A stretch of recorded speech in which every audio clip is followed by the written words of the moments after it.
Nekada smrdibube nisu bile velika prijetnja za naš vrt, ali u posljednjih par godina njihov broj je znatno porastao, čineći ih glavnim neprijateljem voća i povrća. Prije su najviše napadale blitvu i celer, dok se sada nalaze na svim vrstama povrća, a njihova prisutnost postaje očita krajem ljeta. Čak i ako ih ne vidimo uvijek, tragovi koje ostavljaju na plodovima čine ih neupotrebljivima zbog izmeta i neugodnog mirisa. Smrdibube usisavaju sokove iz plodova dok ga potpuno ne unište. Danas ćemo napraviti odlično organsko sredstvo koje učinkovito odbijaju ove insekte. U 300 ml tople vode dodajte jedan paketić praška za pecivo koji stvara nepovoljno okruženje za smrdibube zbog svojih alkalnih svojstava koja ometaju njihov probavni sustav. Zatim dodajte jednu žlicu ljute crvene paprike.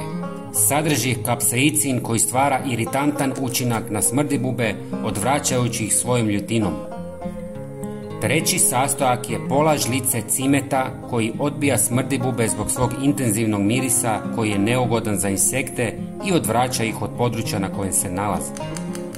I zadnji sastojak je češnjak u prahu koji isijava jak miris koji smrdibube ne vole, čineći ga prirodnim repelentom.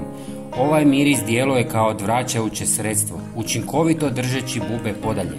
Također, češnjak je i odličan fungicid.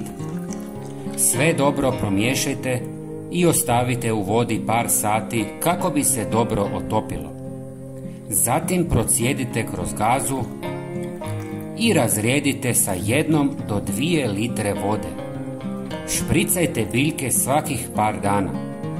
Prijatelji, svakako se pretplatite na naš kanal kako biste vidjeli svaki naš najnoviji video.